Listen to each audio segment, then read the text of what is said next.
I want to welcome today Joseph Calvanico. He is the president and chief administrator of J2C Valuation, which is located in Chicago, Illinois. Joseph, I really appreciate you being on the edge of success with me today. So welcome. Thank you, Dave. I really appreciate being a guest on your show. Thank you.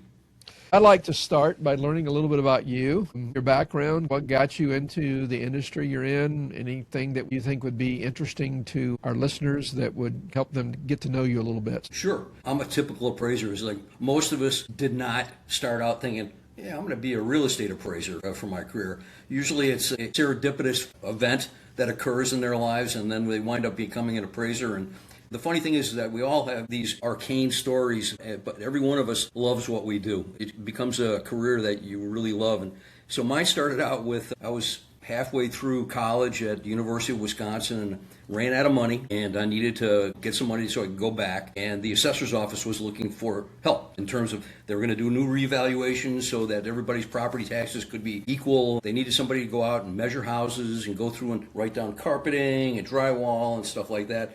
And so for $5 an hour, which was a big amount of money 45 years ago, I got that job, and I was there for about a year. And the guy said to me, he goes, "Joe, you know what? You're pretty good at this work. You ought to think about this as a career." I said, "What, being an appraiser?" And he says, "Yeah." He says, "This isn't the only avenue out there for appraisers." And sure enough, I wound up working for a couple of local appraisers at the time. And then I graduated from college and started working for public accounting, basically, and rose through the ranks there, doing valuations and property tax work in the big four accounting firms. I was partner at KPMG, and then I left and went to work for my biggest client, which was General Electric, and I worked for their group for a number of years.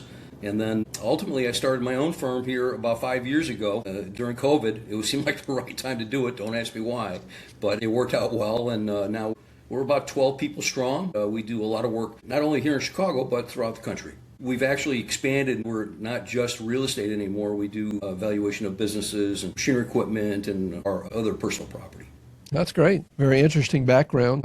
One thing led to another, that led to another, that led to another. And after a while, you get some level of expertise and contacts and opportunities and all of that. In every industry, there are things that you think, if I never had to do that again, I'd be happy. There are also some things that I really just love this about my job. This is something that lights me up, gets me excited, and it just kind of keeps me going. If you were to share what you really like about what you're doing. Well, I love the variety, Dave. So last week, I was out looking at a historic property, and then that following same week, I looked at a manufacturing facility. So the things change from the day to day, and the projects that come in are all different types of properties. I've been pretty lucky throughout my career that I've appraised everything from really tiny small houses all the way up to the Mall of America, and I did Pebble Beach Golf Course and PGA National course on the East Coast. So I've had the opportunity to do a number of really, really fun projects. And what gets me up every morning for sure is knowing that there's variety waiting for me, and that I can't wait to go see it. Yeah, that's exciting. In every industry, there are some challenges. What are some that stick out to you in your space that are kind of looming, or challenges that you face? Me personally, there's not enough appraisers to hire. And so expanding the staff to get people that I could really use and help to grow the business has been difficult. And it's the real dilemma that faces the appraisal profession is that initially the whole savings and loan crisis made things difficult, and so licensing came in. And then what happened with licensing for appraisers is that they made it too difficult to become an appraiser. They've gotten a little bit better in terms of giving a little more incentive for people to become appraisers, but it hasn't been easy for younger people who are interested in this industry. I mean, at least on the real estate side. On the business valuation side and the machinery equipment valuation side, it's not regulated. You don't have to have a license. You just have to really have somebody that's willing to take and give you on-the-job training, and you earn designations and the like. But real estate appraisals is you have to have a license, and that license is difficult to get in any given state. And other states make it more difficult than others, and it's become almost draconian to a certain degree. And as a result, it's really thinned the ranks of people that could be hired. Well, that's interesting. I wasn't aware of that. So with challenges, also the flip side of that is there are opportunities. What do you see as you look in your industry or opportunities in your field? Well, I mean, the reality is because of the fact that there are few appraisers, guys like me who have been around for a long time, you basically get a reputation, and if you do good work, people want to hire you. And so the word of mouth and having the opportunities that are available that are out there, largely because there are a few people that can handle certain projects. Like, for instance, I do a lot of expert testimony. In terms of the group of appraisers that I said was already small, now the people that want to do expert testimony work is even smaller. a lot of times I testify pretty well. So what happens is I get calls for that kind of work fairly often. You're kind of the expert of experts if you're in that world usually. So as you work, you've had a pretty good career and now your own business that you started. You learn things along the way. You know, sometimes you learn the easy way, sometimes you learn the hard way. But as you think about it, what are some things that you feel like you have learned and discovered as you've just developed in your career and increased your expertise?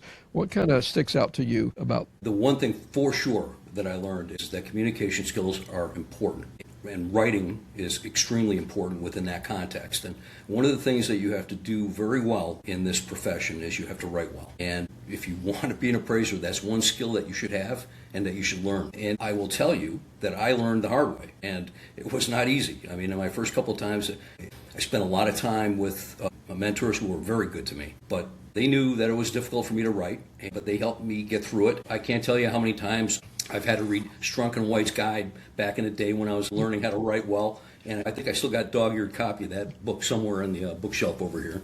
Oftentimes we're asked to speak publicly about our experience or about a certain topic, and you know, everybody can get better at public speaking, me included. But the one thing that I did early on was I took Dale Carnegie training, and if you've never taken it, it's 13 weeks. Every week you have to give 2 speeches a night, and they teach you about the basics, really, about being a good public speaker. And it was the best class I ever took. And to this day, it still serves me well. That's interesting. I'm familiar with Strunk and White as well. And the conciseness that's there, the clarity that's there, all of that. And then obviously public speaking, particularly if you're testifying, that's such an important skill. If there are people listening, maybe younger guys, 20s, 30s, and they think, Joseph talked about opportunity in this field, there's just not enough appraisers. What would be the one major piece of advice that you would give to them if they're interested in what you do? Well, first, I would love to help mentor other people in this field. I want to give back in that respect. What I'll tell you is that there are a number of people that are like me, and what we want to do is we want to help basically grow the profession and get people in it that are interested. So if you have questions, if I can't answer it, I can get you to somebody who can. I'm on the board of trustees with the Appraisal Foundation, and I'm also on the leadership of the Appraisal Institute. And both groups have wonderful people that can answer questions that I certainly cannot, or can help point in the right direction too. But the one main requirement for the most part is that you have to have a college degree, and it's a good one. Most states that do licenses have some type of trainee license, and it requires basically 3 classes that'll take you maybe 2.5 weeks of either online or in person. Some of the states you get a trainee license, then you have to work with an appraiser like myself, and they'll help you get through it. But then most of the time it's on-the-job training in that respect. It gives you the basics of what we're doing, and if you're interested, you'll enjoy the classes and you'll learn more about it, and you'll want to learn more. Last of all, Joseph, if people were interested in knowing more about your company and knowing more about you, maybe even doing some business with you, what would be the best way for them to connect with you? So J2C Valuation has a website. My staff helped put all that together, and it's probably one of the coolest websites I've ever seen. And that's me even saying it. So, and usually you're a bad critic of your own work, but in this case it looks pretty good. So there's some good information on that. I'm also available. My email is joe@j2cvaluation.com. My phone number is 312-953-9842. That's my cell. Joseph, I appreciate so much you spending time with me today, and I trust that our listeners will greatly benefit. And I encourage you, if you have need or interest in this field, reach out to Joseph. He'd be glad to help you in whatever way possible. So thanks again for joining me today. Thanks, Dave. I really appreciate it.